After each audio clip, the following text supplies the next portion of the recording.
Hello friends, ഇന്നത്തെ എപ്പിസോഡിൽ സത്യയുടെ അവസ്ഥ കണ്ട് ശാരദാമ്മ ശാലിനിയോട് പറഞ്ഞു, നമുക്ക് വിഷ്ണുമോനെ വിളിച്ചു വരുത്താം, വിഷ്ണുമോനോട് കാര്യങ്ങൾ പറയാം, നിന്റെ അവസ്ഥയ്ക്കും സത്യമോളുടെ അവസ്ഥയ്ക്കും ഇനി എല്ലാത്തിനും പരിഹാരം വിഷ്ണുവിന്റെ വരവ് മാത്രമാണ് എന്ന് ശാരദാമ്മ ശാലിനിയോട് പറയുന്നത് കേട്ട് ശാലിനി പറഞ്ഞു, അമ്മേ, വിഷ്ണുവേട്ടനോട് കാര്യങ്ങൾ പറയാം, പക്ഷേ വിഷ്ണുവേട്ടന്റെ കാര്യങ്ങൾ മനസ്സിലായെന്ന് ഇരിക്കാം, എന്നാൽ സത്യാമ്മ അതൊരിക്കലും അംഗീകരിക്കില്ല.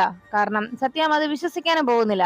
എന്നോടുള്ള താല്പര്യത്തിന്റെ പുറത്ത് വിഷ്ണുവേട്ടൻ ഏറ്റെടുക്കുന്നതായിട്ട് സത്യാമ്മ വ്യാഖ്യാനിക്കും. അതുകൊണ്ട് വേണ്ടമ്മേ, ഇതിലും വലിയ പ്രശ്നങ്ങളാണ് പിന്നീട് ഉണ്ടാവുക എന്ന് പറഞ്ഞപ്പോ ശാലിനിയോട് ശാരദാമ്മ ചോദിച്ചു, കണ്ടില്ലേ മോളുടെ മനസ്സ് ഇപ്പോഴും ഓരോ കാര്യങ്ങൾ പറഞ്ഞുകൊണ്ടിരിക്കുന്നത്. അപ്പോഴേക്കും സത്യമോള് വീണ്ടും പറഞ്ഞു, അച്ഛൻ എന്താ വരാത്തത്? സത്യമോളെ അച്ഛൻ ഇഷ്ടമല്ലേ? അച്ഛൻ വന്നിട്ട് നമുക്ക് ഒത്തിരി സ്ഥലങ്ങളിൽ പോകാനുണ്ട്.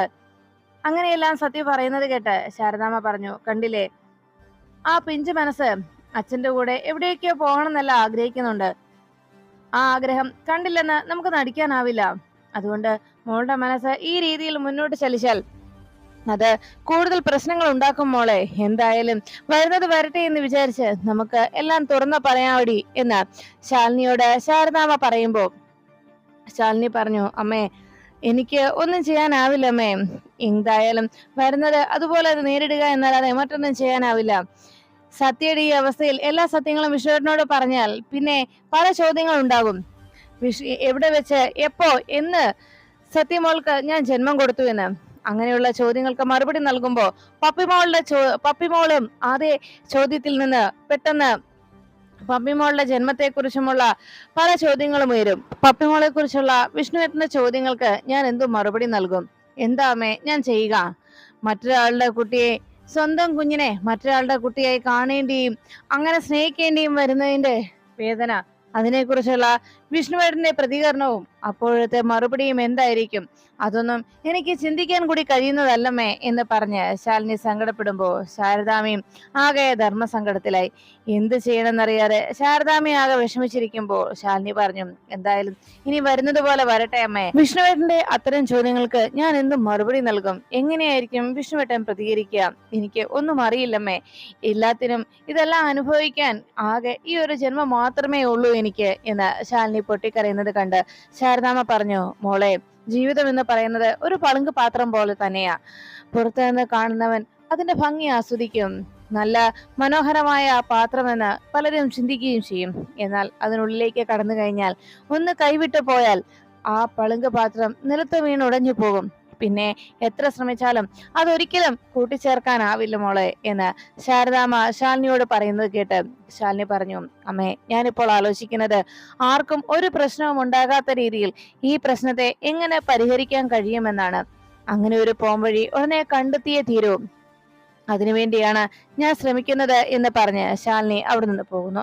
ശാരദാമ്മ ബെഡിൽ കിടക്കുന്ന സത്യമോളുടെ അരികിലേക്ക് വന്ന് മോളെ നോക്കി.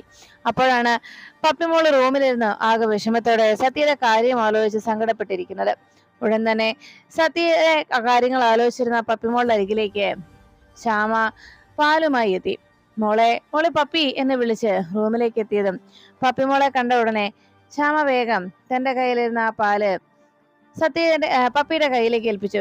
ബോൾ ഇവിടെ ഇരിക്കുകയായിരുന്നു, ഈ പാല് കുടിക്കേ എന്ന് പറഞ്ഞതും പപ്പി പറഞ്ഞു, എനിക്ക് വേണ്ടമ്മേ. അയ്യോ, അങ്ങനെ പറഞ്ഞാൽ പറ്റില്ല, ഇത് കുടിക്കേ എന്ന് പറഞ്ഞ് ശ്യാമ നിർബന്ധിക്കുന്നത് കണ്ട് ഉടനെ പപ്പി പറഞ്ഞു, അമ്മേ, സത്യയും ഒന്നും കഴിക്കുന്നില്ലല്ലോ, ഒന്നും കുടിക്കുന്നതില്ല. അപ്പോ എന്റെ ബെസ്റ്റ് ഫ്രണ്ടായ സത്യ അങ്ങനെയൊക്കെ ചെയ്യുമ്പോ എനിക്ക് അത് കഴിക്കാൻ പറ്റുമോ അമ്മേ? അവളുടെ ആ വിഷമം ഞാൻ വേണ്ടേ പരിഹരിച്ചു കൊടുക്കാൻ എന്ന് പപ്പി ശ്യാമയോട് ചോദിക്കുന്നത് കേട്ട് ശ്യാമ മനസ്സിൽ പറഞ്ഞു, വേണം മോളെ, അങ്ങനെ തന്നെയാ വേണ്ടത്. നിന്റെ കൂടെ പിറപ്പിന്റെ വിഷമം നീ തന്നെയാ പരിഹരിച്ചു കൊടുക്കേണ്ടത്. നിങ്ങൾക്കിടയിലുള്ള സ്നേഹത്തെക്കാൾ ഉപരിയുള്ള ആ രക്തബന്ധമാണ് അതുകൊണ്ട് അങ്ങനെ നിങ്ങളെ ചെയ്യിക്കുന്നതും അങ്ങനെ ചെയ്യാൻ പ്രേരിപ്പിക്കുന്നതും. അതുകൊണ്ട് സത്യക്ക് എന്ത് പ്രശ്നമുണ്ടായാലും അതിന് പരിഹാരം കാണുകയും സത്യയെ ആശ്വസിപ്പിക്കുകയും ചെയ്യേണ്ടത് മോള് തന്നെയാണ്, മോളുടെ കടമയാണ് എന്ന് ശ്യാമ മനസ്സിൽ അങ്ങനെ പറഞ്ഞു. അങ്ങനെയൊക്കെ ചിന്തിക്കാൻ കൂടി കഴിയുന്നത് ഒരമ്മ പെറ്റ മക്കളായതുകൊണ്ടാണെന്നും ശ്യാമ മനസ്സിൽ അങ്ങനെ പറയുമ്പോ പപ്പിയോട് ശ്യാമ ചോദിച്ചു, അല്ല, നിങ്ങൾ കുട്ടികൾ ഭക്ഷണം കഴിക്കാതിരിക്കുമ്പോ ഞങ്ങളുടെ അവസ്ഥ എന്താ? ഞങ്ങൾ എന്ത് ചെയ്യും? നിങ്ങൾക്ക് ഭക്ഷണം കഴിക്കണ്ട, നിങ്ങൾക്ക് വേണ്ട എന്ന് പറഞ്ഞ് വാശി പിടിച്ചിരിക്കുമ്പോ ഞങ്ങൾ അമ്മമാരെ ഏതവസ്ഥയിലാണെന്ന് നിങ്ങൾ ഓർക്കുന്നുണ്ടോ? ഞങ്ങൾക്ക് എന്തേലും ചെയ്യാൻ പറ്റുമോ? ഞങ്ങളും ആകെ സങ്കടത്തിലാവില്ലേ? ഞങ്ങളും ഭക്ഷണം കഴിക്കാതിരിക്കില്ലേ എന്നൊക്കെ ശ്യാമ പപ്പിയോട് ചോദിച്ചുകൊണ്ടിരിക്കുമ്പോഴാണ് അവിടേക്ക് വിഷ്ണു എത്തിയത്. ആഹാ, വിഷ്ണു അച്ഛന്റെ പപ്പിമോൾ എന്തിയേ എന്നിങ്ങനെ ചോദിക്കുമ്പോ പപ്പി വിഷ്ണുവിനെ നോക്കാതെ വിഷ്ണു അച്ഛാ എന്നിങ്ങനെ അതിശയത്തോടെ വിഷ്ണുവിനെ നോക്കി. മുഖത്ത് വലിയ പുഞ്ചിരി ഒന്നും വരുത്താറങ്ങനെയായിരുന്നു. അപ്പോഴേക്കും വിഷ്ണു ചോദിച്ചു, എന്താ ഇന്നാകെ വലിയ ഗൗരവത്തിലാണല്ലോ, എന്തു പറ്റി എന്ന് ചോദിച്ചത്. ഭക്ഷണമൊന്നും കഴിക്കാതിരിക്കുകയാണോ എന്ന് ചോദിച്ചപ്പോ പപ്പി പറഞ്ഞു, വിഷ്ണു അച്ഛാ, എനിക്ക് ഒന്നും വേണ്ടെന്ന് ഞാൻ അമ്മയോട് പറയുകയായിരുന്നു. അമ്മ പാല് കൊണ്ട് തന്നപ്പോ ഞാൻ വേണ്ടെന്ന് പറഞ്ഞു എന്ന് പറഞ്ഞപ്പോ വിഷ്ണു ചോദിച്ചു, ഓഹോ അതാണോ? എന്നാ ഈ പരിഭവവും ഈ വിഷമമൊക്കെ മാറ്റാനായിട്ടുള്ള ഒരു സാധനവുമായിട്ടാണ് വിഷ്ണു അച്ഛൻ വന്നിരിക്കുന്നത്. വിഷ്ണു അച്ഛനോടും പപ്പിമോൾക്ക് പിണക്കമാണോ?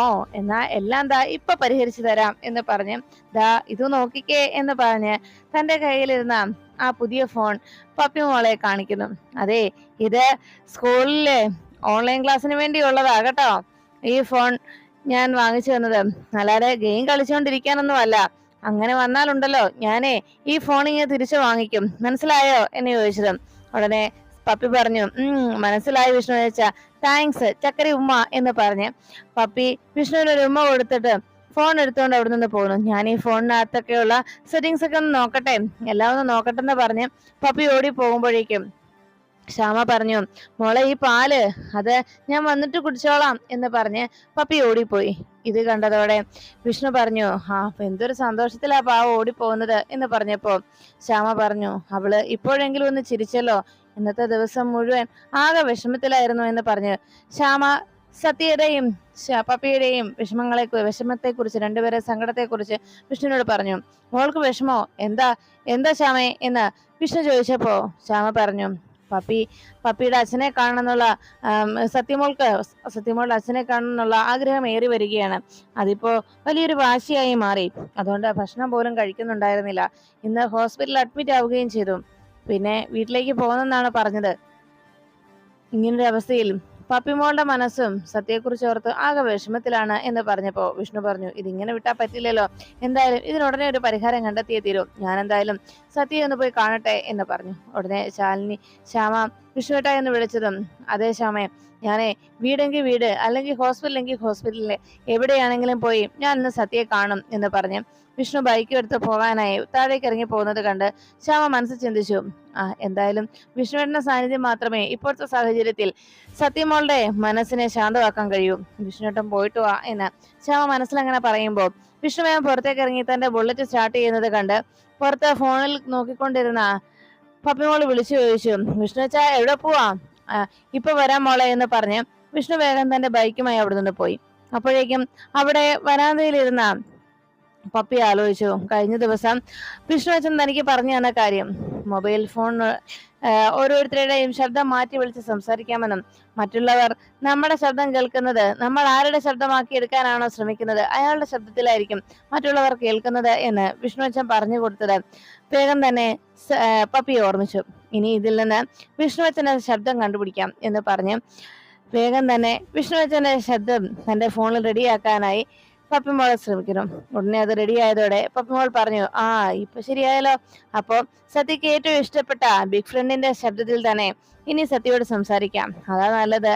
സത്യയെ, നിന്റെ സങ്കടങ്ങളൊക്കെ ഞാൻ മാറ്റിത്തരാം എന്ന് പറഞ്ഞുകൊണ്ട് സത്യയുടെ വിഷമങ്ങൾ മാറ്റുന്നതിന് വേണ്ടി പപ്പി സത്യയുടെ ഫോണിലേക്ക് വിളിക്കുന്നു. അപ്പോഴാണ് വിഷ്ണു എത്രയും വേഗം ശാരദാമ്മയുടെ വീട്ടിലേക്ക് എത്തുന്നതിന് വേണ്ടി തന്റെ മൊബൈലിൽ അങ്ങനെ പറന്നു തുടങ്ങുന്നു. അപ്പോൾ കൃത്യമായി തന്നെ ഫോൺ റിങ് ചെയ്യുന്നത് അവിടെ അടുത്തുണ്ടായിരുന്ന സത്യയെ കാണാനിടയായി. സത്യ കോൾ അറ്റൻഡ് ചെയ്തു. ഹലോ, ആരാ വിളിക്കുന്നേ? ആരാ? എനിക്ക് ആളെ മനസ്സിലായില്ലല്ലോ എന്നൊക്കെ സത്യ ചോദിച്ചു. ഉടനെ പപ്പി പറഞ്ഞു, ഇത് എന്റെ മോളല്ലേ, സത്യല്ലേ എന്ന് ചോദിച്ചു. അത് കേട്ടതും സത്യ പറഞ്ഞു, എന്റെ പേരെങ്ങനെ നിങ്ങൾക്കറിയാം എന്ന് ചോദിച്ചപ്പോ വീണ്ടും പപ്പി സത്യയോട് പറഞ്ഞു, പേരെനിക്ക് എങ്ങനെ അറിയാമെന്നോ? എന്റെ മോളല്ലേ സത്യ എന്ന വിഷ്ണുവിന്റെ ശബ്ദത്തിൽ പപ്പിമോള് സത്യയോട് അന്വേഷിച്ചു. അപ്പോഴേക്കും എന്നെ വിളിക്കുന്നത് എന്റെ അച്ഛനാണോ എന്ന് സത്യ പപ്പിയോട് ചോദിച്ചു. അത് കേട്ടതും പപ്പി വീണ്ടും വിഷ്ണുവിന്റെ ശബ്ദത്തിൽ തന്നെ സത്യയോട് പറഞ്ഞു, അതെ, അച്ഛൻ വരാതിരുന്നത് വേറൊന്നും കൊണ്ടല്ല, അച്ഛനിവിടെ ജോലി തിരക്കായതുകൊണ്ടാ. അച്ഛന് കമ്പനിയിൽ നിന്ന് ലീവ് കിട്ടിയിട്ടില്ല. പക്ഷെ അച്ഛന് ലീവ് കിട്ടിയില്ല എന്ന് വെച്ച് അച്ഛൻ വരാതിരിക്കില്ല. ഉടനെ തന്നെ അച്ഛൻ ലീവ് വാങ്ങി അവിടേക്ക് എത്തുന്നതായിരിക്കും. അപ്പോ അച്ഛന്റെ പൊന്നുമോള് ഭക്ഷണമൊന്നും കഴിക്കാതെ അമ്മയെ ബുദ്ധിമുട്ടിക്കരുത്. ഭക്ഷണമൊക്കെ കഴിക്കാതെ അച്ഛനെ കാണാത്തത് കൊണ്ട് മോളവിടെ പട്ടിണിയാണെന്ന് അച്ഛൻ അറിഞ്ഞു. അതുകൊണ്ട് ഇനി അമ്മയെ വല്ലാതെ വിഷമിപ്പിക്കരുത്. പോയി ഭക്ഷണമൊക്കെ കഴിച്ചോണം എന്ന് സത്യയോട് വിഷ്ണു പറഞ്ഞു. വിഷ്ണുവിന്റെ ശബ്ദത്തിൽ സംസാരിച്ച പപ്പിമോള് പറയുന്നു. അതെല്ലാം കേട്ടതും ഉടനെ സത്യ പറഞ്ഞു, ശരി, അച്ഛൻ വരുവാണേ പിന്നെ എനിക്ക് വിഷമമൊന്നുമില്ല. അച്ഛൻ ഉടനെ വരണേ എന്ന് പറഞ്ഞതും ശരി, ഉടനെ എത്താമെന്ന് പപ്പി വാക്ക് നൽകി. എന്നാ അച്ഛന്റെ പൊന്നുമോൾക്ക് അച്ഛന്റെ വകത ചക്കര ഉമ്മ എന്ന് പറഞ്ഞ് പപ്പി സത്യക്ക് ഒരു ഉമ്മ കൊടുത്തു. സത്യയും പറഞ്ഞു, എന്നാ അച്ഛനും ഈ സത്യമോളുടെ വക ചക്കര ഉമ്മ എന്ന് പറഞ്ഞ് സത്യയും ഒരു ചക്കര ഉമ്മ കൊടുത്തു. അതിനുശേഷം ശരിയെന്ന് പറഞ്ഞ് ഫോൺ വെക്കുന്നു. സത്യക്ക് വലിയ സന്തോഷമായി. അപ്പോ ഇതൊന്നും അറിയാതെ ഹാളിലിരുന്ന് പച്ചക്കറി അരിഞ്ഞുകൊണ്ടിരുന്ന ശാരദാമ്മയുടെ അരികിലേക്ക് ചായയും കാപ്പിയും എടുത്തുകൊണ്ട് ശാലിനി എത്തി. ഉടനെ ശാരദാമ്മ ചോദിച്ചു, ശാലിനി, മോൾ എഴുന്നേറ്റോ? സത്യയുടെ അടുത്തേക്ക് നീ പോയോ എന്ന് ചോദിച്ചതും വിഷ്ണു ശാലിനി പറഞ്ഞു, ഇല്ല, ഞാൻ പോയില്ലമ്മേ. അവൾ എഴുന്നേറ്റിട്ടുണ്ടാവും. അവളുടെ ചോദ്യങ്ങൾക്ക് ഞാൻ എന്ത് മറുപടി നൽകും? എനിക്ക് പറയാനുള്ള മറുപടി ഇല്ലല്ലോ എന്ന് പറഞ്ഞപ്പോ ശാരദാമ്മ പറഞ്ഞു, അതും ശരി തന്നെയാ. ഞാനും നീയും ഒക്കെ വളർന്നു വന്ന സാഹചര്യമല്ല ഇന്നത്തെ കുട്ടികളുടേത്. അവരുടെ ചോദ്യങ്ങളും അന്ന് കാലത്തുണ്ടായിരുന്ന ചോദ്യങ്ങളല്ല. അവരുടെ ചോദ്യങ്ങൾ നമ്മൾ പ്രതീക്ഷിക്കുന്നതിലും അപ്പുറത്തുള്ള ചോദ്യങ്ങളായിരിക്കും. പിന്നെ എത്രയും വേഗം ഇതിന് ഒരു പരിഹാരം കണ്ടല്ലേ പറ്റൂ. അവളുടെ ആഗ്രഹം എന്ന് പറഞ്ഞാൽ അവളുടെ മനസ്സിൽ അവളുടെ അച്ഛനെ കുറിച്ചുള്ള ആഗ്രഹം, അച്ഛനെ കുറിച്ച് അറിയാനുള്ള ആഗ്രഹം, അതൊക്കെ വല്ലാതെ ആഴത്തിൽ ഇറങ്ങിപ്പോയി. അതുകൊണ്ടാണ് എന്ന് പറഞ്ഞതും ശാലിനി പറഞ്ഞു, ശരിയമ്മേ, അവള് വാശിയൊക്കെ പിടിച്ചോട്ടെ. അല്പം വാശി കൂടുതലായാലും പ്രശ്നമല്ല. പക്ഷെ വാശി എടുക്കുന്നതോടൊപ്പം തന്നെ ഈ ഭക്ഷണം കഴിക്കാതിരിക്കുന്നത് എന്തിനാണ്? അവൾക്ക് കുഴപ്പമൊന്നും ഉണ്ടാവില്ലായിരിക്കാം, പക്ഷെ അത് കണ്ടു നിൽക്കുന്ന നമുക്ക് സഹിക്കാൻ പറ്റുമോ അമ്മേ എന്ന് ശാലിനി ശാരദാമ്മയോട് ചോദിക്കുന്നു. അത് കേട്ടതും ശാരദാമ്മ പറഞ്ഞു, അല്ലെങ്കിലും വാശിക്ക് നീയും ഒട്ടും കുറവിലൊന്നും ആയിരുന്നില്ലല്ലോ. പിന്നെ ഇതുപോലെ അച്ഛനെ കാണാന്നുള്ള വാശി മാത്രം അല്ലായിരുന്നു എന്ന് മാത്രം. കാരണം അന്ന് നിങ്ങൾ മക്കൾക്ക് അച്ഛനെ പേടിയായിരുന്നല്ലോ. അതുകൊണ്ടാണ് അന്നും അങ്ങനെയൊന്നും സംഭവിക്കാതിരുന്നത്.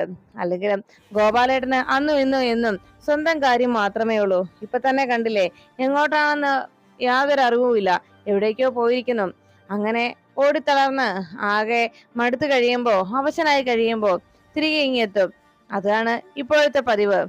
അത് കേട്ടതും ശാലിനി ചോദിച്ചു, അല്ല, ഇപ്പൊ എവിടെയാണെന്ന് എന്തെങ്കിലും അറിവുണ്ടോ എന്ന് ചോദിച്ചപ്പോ ശാരദാമ്മ പറഞ്ഞു, ആർക്കറിയാം, ഒന്ന് വിളിക്കുന്ന പോലും ഇല്ലല്ലോ. ഇനി എവിടെയെങ്കിലും ഒക്കെ കറങ്ങി അടിച്ച് കയ്യിലെ പണം എല്ലാം തീർന്നു കഴിയുമ്പോ ആരെ കൊണ്ടെങ്കിലും വിളിപ്പിക്കും.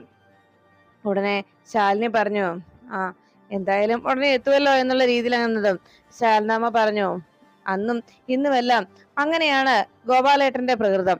ഗോപാലേട്ടന് സ്വന്തം കാര്യം മാത്രം. ശരീരത്തിന്റെ ആരോഗ്യം നഷ്ടപ്പെട്ടു എന്നറിയുമ്പോ പതുക്കെ എങ്ങനെയെങ്കിലും ഇവിടേക്ക് എത്തും. കുറച്ചു ദിവസം എങ്ങനെയെങ്കിലും ഇവിടെ പിടിച്ചു നിൽക്കും. അത് കഴിയുമ്പോൾ വീണ്ടും തുടങ്ങും ഇതേ അവസ്ഥ തന്നെ. പക്ഷെ അങ്ങനെയല്ല സത്യമോളുടെ കാര്യം. സത്യമോളുടെ മനസ്സിൽ അവളുടെ അച്ഛനെ കുറിച്ചുള്ള ചിന്തകൾ അങ്ങ് കൂടുതലായി കഴിഞ്ഞിരിക്കണം. അതുകൊണ്ട് ആ ചോദ്യങ്ങൾക്കുള്ള മറുപടിയും അവൾ ആഗ്രഹിക്കുന്നുണ്ട്.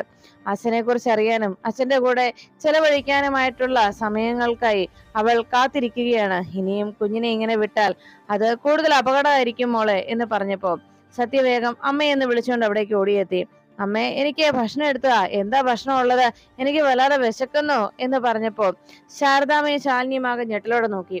അമ്മേ, എനിക്ക് വല്ലാതെ വിശക്കുന്നു ഞാൻ പറഞ്ഞു കേട്ടില്ലേ എന്ന് ചോദിച്ചപ്പോ ശാരദാമ്മ ശാലിനിയെ വിളിച്ചു. ശാലിനി, നീ മോള് പറഞ്ഞു കേട്ടില്ലേ? നീ എന്നിട്ടെന്നെ ഇങ്ങനെ നോക്കിയിരിക്കുന്നത്? മോൾക്ക് കഴിക്കാനുള്ള ഭക്ഷണം ഇങ്ങനെ എടുത്തോണ്ട് വാ എന്ന് പറഞ്ഞതും ശാലിനി വേഗം അകത്തേക്ക് ഓടി. അപ്പോഴേക്കും സത്യ പറഞ്ഞു, ഞാനേ കൈ കഴുകിട്ട് വരാം അമ്മേ എന്ന് പറഞ്ഞ് സത്യ കൈ കഴുകാനായിട്ട് ഓടി. അപ്പോഴേക്കും ശാരദാമ്മയ്ക്ക് ആശ്വാസമായി. എന്റെ ദേവിയും, നീ പ്രാർത്ഥന കേട്ടല്ലോ. മോള് അച്ഛനെ കുറിച്ചുള്ള ഓർമ്മകളിൽ നിന്നെല്ലാം പുറത്തു വന്നല്ലോ, സമാധാനമായി എന്ന് ശാരദാമ്മ ദൈവത്തോട് നന്ദി പറഞ്ഞ് അങ്ങനെ ഇരിക്കുമ്പോ പപ്പി മോള് തന്റെ ഫോണുമായി നേരെ റൂമിലേക്ക് എത്തി. ഈശ്വര, ഇനി ഫോൺ സ്വിച്ച് ഓഫ് ചെയ്ത് വെച്ചേക്കാം. സത്യയെ വിളിക്കാൻ വേണ്ടി മാത്രം ഫോൺ ഓൺ ചെയ്താൽ മതി, അതാ നല്ലത്. അല്ലെ പ്രശ്നമായാലോ എന്നാലോചിച്ച് സത്യയെ വിളിച്ചതിന് ശേഷം ആ ഫോൺ സ്വിച്ച് ഓഫ് ചെയ്ത് വെക്കുകയാണ് പപ്പി. അപ്പോഴാണ് ശാലിനി ഭക്ഷണവുമായിട്ട് നേരെ അവിടേക്ക് എത്തിയത്. അല്ല, കൈ കഴുകാൻ പോയ ആളിങ്ങോട്ട് വന്നില്ലല്ലോ. അവളുടെ മനസ്സിൽ നിന്ന് അച്ഛനെ കുറിച്ചുള്ള ചിന്തയൊക്കെ പോയെന്ന് തോന്നും. എന്തൊരു മാറ്റം ഉണ്ടായതുപോലെ. അവൾ ഹാപ്പി ആയല്ലോ എന്ന് ശാലിനി ചോദിച്ചതും ശാരദാമ്മ പറഞ്ഞു, അത് മാറ്റം വരും. കാരണേ അതുപോലെ ഞാൻ ദൈവത്തെ വിളിച്ചിരിക്കുന്നത്. അച്ഛനെ കുറിച്ചുള്ള ആ ഒരു ഓർമ്മ മനസ്സിൽ നിന്ന് പോണേ എന്ന് മാത്രമാ ഞാൻ ദൈവത്തോട് പ്രാർത്ഥിച്ചത്. അപ്പൊ ആഗ്രഹിച്ച പോലെ തന്നെ കണ്ടില്ലേ ദൈവം നടത്തി തന്നത്. ഇപ്പം അച്ഛനെ കുറിച്ചുള്ള ചോദ്യങ്ങളോ ഒന്നും തന്നെ മോളുടെ ഭാഗത്തുനിന്ന് ഉണ്ടാവുന്നില്ലല്ലോ. അങ്ങനെ ഞാൻ ദൈവത്തോട് കരഞ്ഞു പ്രാർത്ഥിച്ചു. എന്തായാലും വിളിച്ചാൽ ആ വിളി കേൾക്കാതിരിക്കില്ലെന്നിപ്പോ മനസ്സിലായില്ലേ എന്ന് ശാരദാമ്മ അങ്ങനെ പറഞ്ഞുകൊണ്ടിരിക്കുമ്പോ സത്യ വേഗം കൈ കഴുകിയിട്ട് ഓടിയെത്തി. അമ്മേ, എന്നെ അച്ഛൻ വിളിച്ചിരുന്നോ? അത് കേട്ടതും ശാലിനി ശാരദാമ്മയും ഞെട്ടി. അച്ഛനോ എന്ന് ശാലിനി അതിശയത്തോട് ചോദിച്ചതും സതി പറഞ്ഞു, അതെ, എന്റെ ഫോണിലേക്ക് അച്ഛൻ വിളിച്ചിരുന്നു. ഇപ്പൊ വിളിച്ച് സംസാരിച്ചതേ ഉള്ളൂ. പിന്നെ വിളിക്കാമെന്നാ പറഞ്ഞത് എന്ന് പറഞ്ഞതും ശാലിനി വേഗം ഫോൺ ചോദിച്ചു. എന്നിട്ട് ഫോൺ എവിടെ എന്ന് അന്വേഷിച്ചതും ഇതായിരിക്കുന്നു എന്ന് സത്യ ചൂണ്ടിക്കാട്ടിയതും ഫോൺ വേഗം ശാലിനി കയ്യിലെടുത്തിട്ട് നോക്കി. അപ്പോഴേക്കും സത്യ പറഞ്ഞു, അതിലേക്ക് തിരിച്ചു വിളിക്കാൻ പറ്റില്ലമ്മേ, അങ്ങനെയുള്ള നമ്പറിലല്ല വിളിച്ചത്, ഇനി പിന്നെ വിളിച്ചോളും. അപ്പൊ ശാലിനി ചോദിച്ചു, എന്നിട്ട് എന്താ പേര് പറഞ്ഞത് എന്ന് ശാലിനി ചോദിച്ചതും പേര് അമ്മയ്ക്ക് അറിയില്ലേ? ഞാൻ ആ സന്തോഷത്തിന്റെ തിരക്കിനിടയിലും പേര് ചോദിക്കാൻ മറന്നുപോയി. ഇനി പിന്നെ വിളിക്കും, അപ്പൊ ഞാൻ പേരൊക്കെ ചോദിക്കാം അമ്മേ. അല്ല, ഇനിയിപ്പോ അച്ഛന്റെ കാര്യം പറഞ്ഞ് ഞാൻ ശല്യപ്പെടുത്തില്ല. അച്ഛനവിടെ ജോലി തിരക്കായതുകൊണ്ട് കമ്പനിയിൽ ലീവ് കിട്ടാത്തോണ്ടാ വരാത്തെന്നാ പറഞ്ഞത്. എന്തായാലും ഉടനെ തന്നെ അച്ഛൻ വരും എന്നെ കാണാനായിട്ട് എന്ന് സത്യ പറഞ്ഞു. ഇനി മതിയമ്മേ, ഇനി ഞാൻ റൂമിൽ ചെന്ന് കാർട്ടൂൺ കണ്ടോണ്ടിരിക്കുമ്പോ കഴിച്ചോളാം എന്ന് പറഞ്ഞ് ശാലിനിയുടെ കയ്യിൽ നിന്ന് പ്ലേറ്റുമായിട്ട് സത്യ വേഗം അകത്തേക്ക് ഓടിപ്പോയി. ഇത് കണ്ട ശാരദാമ്മ ആകെ വിഷമത്തോടെ ശാലിനിയോട് ചോദിച്ചു, എടി മോളെ, ഇനിയിപ്പോ എന്താ ചെയ്യുക? കണ്ടില്ലേ, മോളെ ആരോ വിളിച്ചു എന്ന് പറഞ്ഞത്, അതും അച്ഛനാണെന്ന് പറഞ്ഞ് എന്ന് ചോദിച്ചതും ശാലിനി പറഞ്ഞു, അതേ അമ്മേ, ഇനിയിപ്പോ എന്താ ചെയ്യുന്നെന്ന് എനിക്ക് ഒരു എത്തും പിടിയും കിട്ടുന്നില്ല എന്ന് ശാലിനി പറഞ്ഞപ്പോ ശാരദാമ്മ ചോദിച്ചു, വല്ലോ കുഴപ്പമുണ്ടോടി? ഇനി നിന്നെ വിളിച്ച് ശല്യം ചെയ്യുന്ന ആളായിരിക്കുവോ എന്ന് ചോദിച്ചപ്പോ ശാലിനി പറഞ്ഞു, അറിയില്ലമ്മേ, എന്തായാലും അതുടനെ കണ്ടെത്തിയേ തീരൂ എന്ന് പറഞ്ഞതും ഇനി അങ്ങനെയുള്ള ആളാണെങ്കിൽ തന്നെ ഇതുപോലെ എന്തെങ്കിലും ചെയ്യുവോ?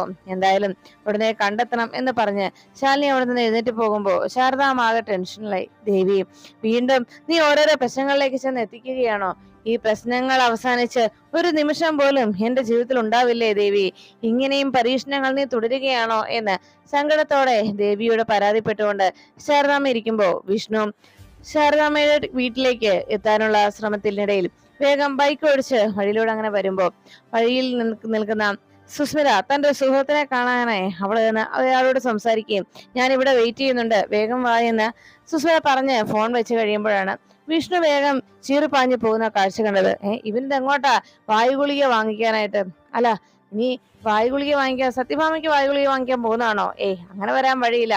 കാരണം വായുഗുളിക വാങ്ങിക്കാനുള്ള അങ്ങനെ വലിക്കാനുള്ള ഒരു അവസരം പോലും അവർക്ക് ദൈവം കൊടുത്തെന്ന് വരില്ല. കാരണം അത്രയ്ക്ക് പുണ്യപ്രവർത്തികളാണല്ലോ അവർ ചെയ്തു കൂട്ടുന്നത്. വേഗം സുസ്മിത കാറിലേക്ക് കയറിയിട്ട് പറഞ്ഞു, മോനെ, വേഗം വണ്ടി എടുക്ക്, ദാ ആ പോകുന്ന ബൈക്കുകാരനില്ലേ, അവന്റെ പിന്നാലെ തന്നെ വിട്ടോ എന്ന് സുസ്മിത പറഞ്ഞു. അങ്ങനെ വിഷ്ണുവിന്റെ പിന്നാലെ പോകുമ്പോ വിഷ്ണു ചെറുപ്പാഞ്ഞത് കൊണ്ട് സുസ്മിത മനസ്സിൽ ചിന്തിച്ചു, ഇവന്റെ പോക്ക് അത്ര ശരിയല്ലല്ലോ, എന്തോ കാര്യം ഒപ്പിച്ചുകൊണ്ടുള്ള പോക്കാണല്ലോ ഇത്ര വേഗത്തിൽ പോകുന്നത്. ഇങ്ങനെ അങ്ങ് പോയി കഴിഞ്ഞാലേ വല്ല പാണ്ടിലോറിയുടെ അടിയിൽ ചെന്ന് പെടുകയുള്ളൂ.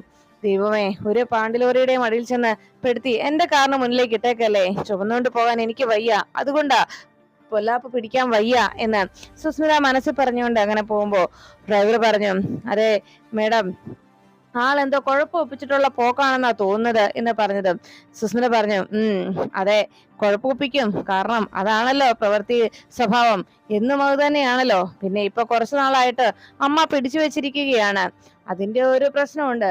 പിന്നെ ഇടയ്ക്ക് അങ്ങ് മൂത്ത് വരുമ്പോ വേഗം ഇതുപോലെ ചോരത്തിളപ്പ് മൂക്കുമ്പോ പെട്ടെന്ന് പുറത്തു ചാടും, എന്തെങ്കിലുമൊക്കെ ചെയ്തു വെക്കും. ഇപ്പൊ ഈ പോകുന്ന പോക്കും അങ്ങനെ ഒരു പോക്കാണ്. എന്തായാലും ഇതൊക്കെ ഈ പോക്ക് അവസാനിക്കണമെങ്കിൽ ഇറച്ചിയിൽ മണ്ണ് പുരളേണ്ടി വരും, അതിനാണ് ഇങ്ങനെ പറക്കുന്നത്. എന്തായാലും ഒരു കാരണവശാലും അവൻ നമ്മുടെ കണ്ണിൽ നിന്ന് കണ്ണ് വെട്ടിച്ച് പോകാൻ പാടില്ല. എങ്ങോട്ടാണ് അവൻ ഈ മരണപ്രാളം പിടിച്ചുള്ള ഓട്ടോവെന്ന് ഒന്നറിയണല്ലോ. അങ്ങനെ പറഞ്ഞുകൊണ്ട് സുസ്മിത വിഷ്ണുവിന്റെ ബൈക്കിനെ ചേസ് ചെയ്ത് അങ്ങനെ പോകുമ്പോ വിഷ്ണു വേഗത്തിൽ തന്നെ അവിടെ നിന്ന് ശാരദാമ്മയെ വീട്ടിലേക്ക് എത്തിച്ചേരുന്നതിന് വേണ്ടിയുള്ള ലക്ഷ്യവുമായി വിഷ്ണു ബൈക്കിൽ പായുമ്പോ വിഷ്ണുവിന്റെ യാത്ര എങ്ങോട്ടേക്കുള്ളതാണെന്ന് അറിയാനായി സുസ്മിതയും വിഷ്ണുവിനെ ഫോളോ ചെയ്യുന്നു. പിന്നീട് വിഷ്ണു ശാരദാമ്മയുടെ വീട്ടിലേക്ക് വന്നെത്തി. ശാരദാമ്മ വീട്ടിലിരുന്ന് സത്യയുടെ ഈ പ്രശ്നത്തിന് എന്താ പരിഹാരമെന്നും ആരായിരിക്കും സത്യമോളെ വിളിച്ച് അച്ഛനാണെന്ന് പറഞ്ഞ് സംസാരിച്ചതെന്നൊക്കെ ആലോചിച്ച് തലപുകഞ്ഞിരിക്കുമ്പോ വിഷ്ണു അകത്തേക്ക് കയറി വന്നത്. ശാരദാമ്മേ എന്ന് വിളിച്ചതും പിന്തിരിഞ്ഞ് ശാരദാമ്മ നോക്കി. വിഷ്ണുമോനോ, അകത്തേക്ക് കയറി വാ എന്ന് പറഞ്ഞ് ശാരദാമ്മ വിഷ്ണുവിനെ അകത്തേക്ക് ക്ഷണിച്ചു. വിഷ്ണു അകത്തേക്ക് കയറി വന്നതും ശാരദാമ്മയോട് ചോദിച്ചു, ശാരദാമ്മേ, സത്യമോൾ എവിടെ? എനിക്ക് സത്യമോളോട് സംസാരിക്കണം. അങ്ങനെ പറഞ്ഞതും ശാരദാമ്മ പറഞ്ഞു, ഞാൻ മോളെ വിളിക്കാം. ഉടനെ ശാലിനിയും വാതിക്കലേക്ക് എത്തി. ശാലിനി, ഇതാ വിഷ്ണുമോൻ വന്നു, ഇനി നിങ്ങൾ സംസാരിക്ക്. കുട്ടിയെ വിളിക്കണം എന്നാ വിഷ്ണു പറഞ്ഞത്. കുറച്ചു കഴിയുമ്പോ അക്കാര്യം സംസാരിക്കാം, തൽക്കാലം നിങ്ങൾ തമ്മിൽ സംസാരിക്കുക എന്ന് പറഞ്ഞ് ശാരദാമ്മ റൂമിൽ നിന്നിറങ്ങി. വിഷ്ണു ശാലിനിയെ നോക്കി. എടോ, ഞാൻ വന്നത് സത്യയെ കാണാനാണ് എന്ന് പറഞ്ഞതും ശാലിനി പറഞ്ഞു, അത് പിന്നെ വിഷ്ണുവേട്ടാ എന്ന് പറഞ്ഞതും വിഷ്ണു പറഞ്ഞു, വേണ്ട, പപ്പി പറഞ്ഞ് എനിക്ക് എല്ലാ കാര്യങ്ങളും അറിയാം. സത്യയുടെ മനസ്സിൽ അങ്ങനെ ഒരു ആഗ്രഹം ഉണ്ടെങ്കിൽ, അങ്ങനെ ഒരു ആവശ്യമുണ്ടെങ്കിൽ അത് ഞാൻ നിറവേറ്റി കൊടുക്കും. ഞാൻ പറഞ്ഞോളാം സത്യയോട് ഞാനാണ് അച്ഛനെന്ന്. എന്തായാലും ആ പാവം മനസ്സ് വേദനിപ്പിക്കാൻ ഞാൻ ആഗ്രഹിക്കുന്നില്ല എന്ന് വിഷ്ണു അറിയിച്ചു. എല്ലാം കേട്ടതോടെ ശാലിനിയും വലിയ സന്തോഷത്തിലായി. അങ്ങനെ ഒരു സഹായം ചെയ്യുമെന്ന് അറിഞ്ഞതോടെ എല്ലാവരും വലിയ സന്തോഷത്തിലായി. അപ്പോഴാണ് വിഷ്ണു സത്യയെ കണ്ടതും സത്യയോട് സംസാരിച്ചുകൊണ്ടിരിക്കുമ്പോ സത്യ വലിയ ഹാപ്പിയായി നിൽക്കുന്നത് കണ്ടു. ഉടനെ സത്യ ബിഗ് ഫ്രണ്ടിനോട് പറഞ്ഞു, ബിഗ് ഫ്രണ്ട്, എന്റെ അച്ഛൻ വരുന്നുണ്ട്. അച്ഛനെ കാണാത്ത എനിക്ക് വല്ലാത്ത വിഷമായിരുന്നു. ഞാൻ അമ്മയൊക്കെ വല്ലാതെ ബുദ്ധിമുട്ടിച്ചു എന്ന് പറഞ്ഞു. എല്ലാം കേട്ടതോടെ വിഷ്ണു പറഞ്ഞു, അതൊന്നും സാരമില്ല. എന്തായാലും മോളുടെ ഈ വിഷമം മാറ്റാനാ ഈ ബിഗ് ഫ്രണ്ട് എത്തിയത്. മോള് വിഷമിക്കണ്ട. മോളുടെ പ്രശ്നങ്ങൾക്കൊക്കെ പരിഹാരം ഉടൻ തന്നെ ഉണ്ടാവും. എല്ലാം നമുക്ക് പരിഹരിക്കാം. ഞാൻ മോളുടെ അച്ഛനാണ് എന്ന് വിഷ്ണു സത്യയോട് പറഞ്ഞു. അത് കേട്ടതും സത്യ ആകെ ഞെട്ടലോടെ നോക്കി. പിന്നീട് സ്കൂളിലേക്ക് എത്തിയ സത്യ തന്റെ സുഹൃത്തും എന്നാൽ തന്നോട് എതിർപ്പ് സംസാരിക്കുന്നതുമായ ആളുടെ അരികിലേക്ക്, തന്റെ മുന്നിലേക്ക് എപ്പോ എത്തിയാലും അവൻ തന്നെ കുറ്റപ്പെടുത്തുമെന്ന് അറിയുന്നത് കൊണ്ട് സത്യയുടെ കൂടെ മനഃപൂർവ്വം മാറി നിന്ന് സംസാരിക്കുന്നു. അങ്ങനെ അപ്പുറത്തേക്ക് മാറി നിന്ന് സത്യയോട് മാത്രം സംസാരിച്ചു നിൽക്കുന്ന ശാലിനിയെ അവർ നോട്ട് ചെയ്തു.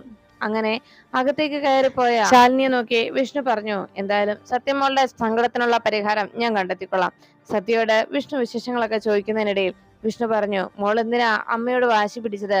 ഉടനെ സത്യ പറഞ്ഞു, ഇപ്പോ ഞാൻ വാശിയെല്ലാം അവസാനിപ്പിച്ചു ബിഗ് ഫ്രണ്ട്. ഉടനെ വിഷ്ണു പറഞ്ഞു, അങ്ങനെ വേണം നല്ല കുട്ടികൾ. എന്തായാലും അമ്മയെ ഇനി ഇങ്ങനെ വേദനിപ്പിക്കരുത് കേട്ടോ.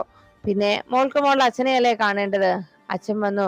ഇത്രയും ദിവസം മോൾക്ക് അരികിലേക്ക് വരാതിരുന്നതും മോളുടെ വിഷമവും സങ്കടവും ഒക്കെ അറിയാവുന്നത് കൊണ്ടാണ്. അച്ഛന്റെ ജോലി തിരക്കുകളൊക്കെ അവ